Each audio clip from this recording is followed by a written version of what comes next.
My name is Amar Mega. I'm actually an advisor of IRAD, Indigenous Research Advocacy Dibang. I'm representing IRAD actually. So I am basically from Lower Dibang Valley, Roing, and my actual native place is in Koni at Hunli Circle. So today, first of all, I would like to thank media person Arun Bhumi. Arun भूमि को मैं एक thanks देना चाहता हूँ कि आज जो है हम लोग का जो है बात को पब्लिकली पहुँचाने के लिए, क्योंकि आज एक्चुअली हम लोग का जो है हम लोग बहुत कंसर्न है अपना ना ये दिबांग वैली को लेके ना, क्योंकि हम लोग खुद देख रहे हैं ना हम लोग का दिबांग वैली में ऐसा हो रहा है कि अभी रिसेंटली ने आज का दिन में ही 5 डैम्स जो है वो प्रपोज हो रहा है ना, तो उसको लेके जो है हम लोग कल ऑलरेडी मेमोरेंडम सबमिट कर दिया हम लोग का तरफ से ना, जो है हम लोग जो इराद का तरफ से और हम लोग का जो है आईएमसू का तरफ से और आरसीएसओ का तरफ से जो है एक मेमोरेंडम ऑलरेडी सबमिट कर चुका है। मीटिंग यहाँ में इसलिए रखा है क्योंकि आज जो है एमओयू साइन हो रहा है ना बिटवीन ये गवर्नमेंट ऑफ अरुणाचल और जो जितना भी सीपीयूस है ना, जैसे कि हो गया आपका नेपको हो गया, तो north eastern electric power corporation limited हो गया, आपका एनएचपीसी हो गया, नेशनल हाइड्रो पावर कॉरपोरेशन हो गया, तेहरी हाइड्रो डेवलपमेंट कॉरपोरेशन हो गया, और SJVLN जो है सतलज जल विद्युत निगम लिमिटेड, उसका साथ में एमओयू जो है जो हम लोग का ये इंडिया का जो ये पावर मिनिस्टर जो है RK सिंह, उनका साथ जो है अभी आज का दिन में 12 अगस्त 2023 आज बैंक्वेट हॉल है ईटानगर में, वहाँ पे अभी MOU साइन हो रहा है, वो भी 5 मेगा डैम्स को लेके ना, जिसमें हम आपको बताना चाहता है एक है सबसे बड़ा है 3097 मेगावाट जो इटालियन एक है जो कि पहले से प्रपोज था, और उसका बाद जो है हम लोग इवन दो हम लोग जो है हम लोग का कम्युनिटी इतना सरप्राइज है कि इसमें और 4 डैम्स और ऐड किया गया है। उसमें 680 मेगावाट में आता है आपका आतुनली आता है, 500 मेगावाट जो है इमिनी में आता है, 420 मेगावाट जो है अमुलनी में आता है, और 400 मेगावाट जो है मिहुंदो में आ रहा है। तो हम लोग जो है ये चीज़ को बहुत स्ट्रांगली ये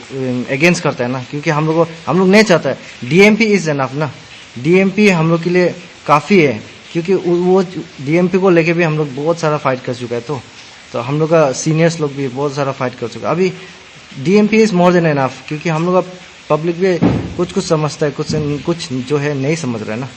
तो DMP जो है उतना एनफ है, तो हम लोग we don't need more dams ना, कि हम लोग चाहिए भी नहीं, हमको इतना डैम नहीं चाहिए। क्यों इतना डैम लेके आ रहा है ना, क्यों वो भी बिना पब्लिक कंसल्टेशन ना, क्योंकि आज का दिन में जितना भी पब्लिक लोग है हम लोग का इवन जो है इनोसेंस पब्लिक लोग है ना, उसको आप लोग क्यों गुमराह कर रहे हैं ना। गवर्नमेंट ऑफ अरुणाचल स्पेशली हम गवर्नमेंट ऑफ अरुणाचल प्रदेश को जो है हम उसको ब्लेम डालते हैं ना, क्यों वाई बिना कंसर्न ना, हम लोग बिना कंसर्न से ना, क्योंकि हम इफेक्ट नहीं होने से भी इनडायरेक्ट हम इफेक्ट नहीं है ऐसे नहीं बोल सकते, क्योंकि indirectly we are affected, not even us. हम सिर्फ इफेक्ट नहीं है ना, एंटायर नॉर्थ ईस्ट है, एंटायर आसाम भी इफेक्टेड है, सिर्फ एक प्रोपोज जगह में वो इफेक्ट बोल के नहीं है ना, वो तो उसको तो कंपेंसेटरी जो है उसका अमाउंट तो मिलेगा, वो इफेक्टेड है ऑलरेडी, ठीक है। हम लोग भी इनडायरेक्टली इफेक्ट हो रहा है, कल्चरली हम लोग अपना जमीन बिक्री कर रहे हैं,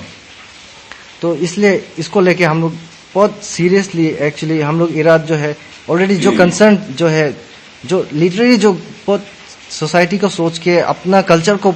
बचाने का सोच के ना, तो हम लोग वो कर रहे हैं, तो इसलिए हम लोग जो है इसको अगेंस्ट कर रहे हैं। तो और सबसे बड़ा सवाल गवर्नमेंट को हम लोग ये आता है कि अब लोग why they didn't have to take our concern, क्योंकि पब्लिक कंसर्न नहीं है हम लोग का जगह में। तो मेन इश्यू जो हम अभी बता देगा प्रपोज डैम साइड में, जो कि लास्ट टाइम का जो DMP का केस है 2880 मेगावाट जो है, उसमें भी शायद सब लोग जो है मेमोरेंडम ऑफ एग्रीमेंट को अच्छे से नहीं पढ़ा है शायद ना, उसमें बहुत सारा अभी हम जो है पब्लिक लोगों को भी बताना चाहते हैं, कोई कोई इनोसेंट पब्लिक है, उन लोग इतना रीड आउट नहीं पढ़, मतलब इतना लॉन्ग मेमोरेंडम्स इन लोगों को नहीं पड़ता है। तो उसमें से एक पॉइंट है एनएसपीसी का जो मेमोरेंडम ऑफ एग्रीमेंट में जो नंबर 6 है, उसमें जो है आपका जो है नो इक्विटी वहाँ में लिखा हुआ है, दैट मीन्स वहाँ में लिखा हुआ है, हम आपको उसको रीड आउट करके सुना देगा। Where is the government of Arunachal with letter number RCAPMISC to 2007 copy enclosed with annexure 1 has now decided that the corporation alone should set up the said project on ownership basis without any equity participation of the state government in state subject to establish of techno-commercial viability and clearance of the project of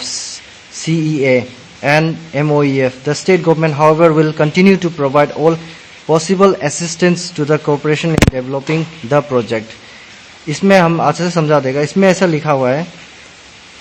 आपका जो है एनएसपीसी जो है forever आपका जो है जो land को ग्रैब कर रहा है, वो बाद में जाके हम अपना आदमी लोगों को नहीं मिलेगा, वापस क्लेम नहीं कर पाएगा, क्योंकि इसमें लिखा हुआ है कि जो ओनरशिप जो है आप जो है डायरेक्ट एनएसपीसी एक कॉर्पोरेट को आप सेल कर दिया। आपका कॉम्पेंसेटरी एफोरेस्टेशन के लिए भी अलग से आप लोग डैम दिया है ना, डैम के लिए अपना जगह दिया ना ऑलरेडी, उसमें जो है अलग से एक कॉम्पेंसेटरी एफोरेस्टेशन और जाएगा। और साथ में साथ अभी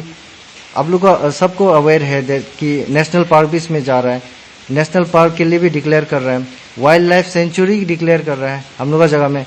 उसका रिहेबिलिटेशन के लिए भी डिक्लेयर कर रहा है, फिर टाइगर रिजर्व आ रहा है, फिर और भी उसमें बहुत सारा फैक्टर्स है, आपको हम बताएगा तो बाद में हम लोग खुद का मट्टी नहीं रहेगा, हम लोग का लैंड जो है एक नहीं है क्या 2 या 3% ही हम लोग का मट्टी रहेगा, उसमें बाद में जाके हम लोग कहाँ बाद में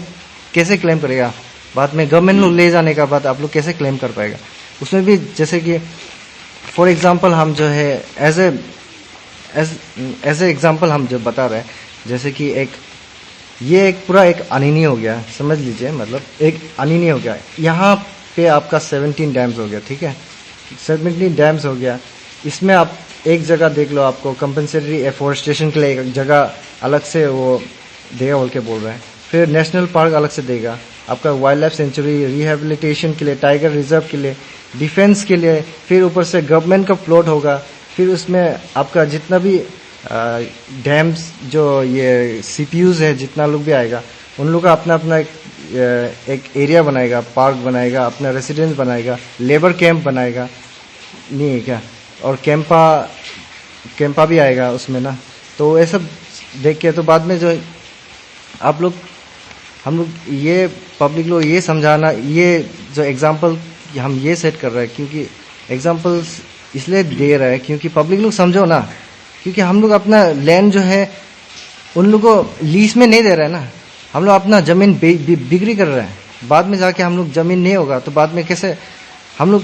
we are bound with nature ना, हम लोग जो है अपना नेचर ही हम लोग का सब कुछ है। तो आप लोग अपना नेचर को ही गवर्नमेंट को बिक्री कर रहा है, तो बाद में जाके आप गवर्नमेंट को कैसे आप राइट मांग के आप अपना जितना भी अपना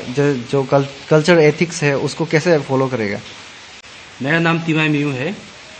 और हम भी अभी जो इमिनी 500 मेगावाट और अमूली 420 मेगावाट का जो डैम जो प्रपोज हो रहा है, जो MOU साइन हो रहा है, वही प्रोजेक्ट इफेक्ट एरिया से आता है। हम भी तो वहाँ से बिलोंग करता हूँ मैं भी। तो ये जो MOU जो साइन हो रहा है आज का दिन में, तो हम स्ट्रांगली कंडेम करना चाहूँगा, क्योंकि ये जो है without consultation of stakeholder, जो वहाँ का लोकल आदमी है, उन लोग का कंसल्टेशन का बगैर ये जो है MOU साइन हो रहा है, तो ये टोटली कंडेमेबल है। तो ये हम नहीं मानेगा। ये हम लोग का जो लोकल है, वो जितना कम्युनिटी है हम लोग का जो वो एरिया से बिलोंग करता है, वो सब ये चीज़ को डिनाई करता है, ये जो MOU जो साइन हो रहा है आज के दिन में। Thank you. I'm Aloka Mili. I'm also a member of Indigenous Research Advocacy Dibang, and I'm here with the other members to express our genuine concern over the MOUs which will be signed today right now in Banquet Hall in Itanagar. And we have sent our written representation to the Chief Secretary of Arunachal Pradesh and our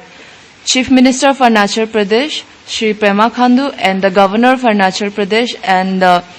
Power Minister, Union Power Minister, Shri R.K. Singh, who is currently present in the banquet hall, and he will be signing 13 MOUs with our state government, and we strongly oppose it, and we want the transparency, we want the public consultation before any kind of MOU is signed. The consultation has to be taken from the people who are going to be directly impacted, and as a Idu community, I believe we are going to be impacted like holistically, not just the people from a area who is going to be impacted. Half of the people are going to get compensated, but there are downstream people also. There has to be a clear, transparent consultancy from all the people who are going to be impacted. Thank you. I want to emphasize that this project is not just going to affect a certain group of people, a certain family or clan. It is going to entirely affect the whole Idu Mishmi community along with the downstream people. So everyone's consultation should be taken into consideration before signing any sort of MOU by the state government.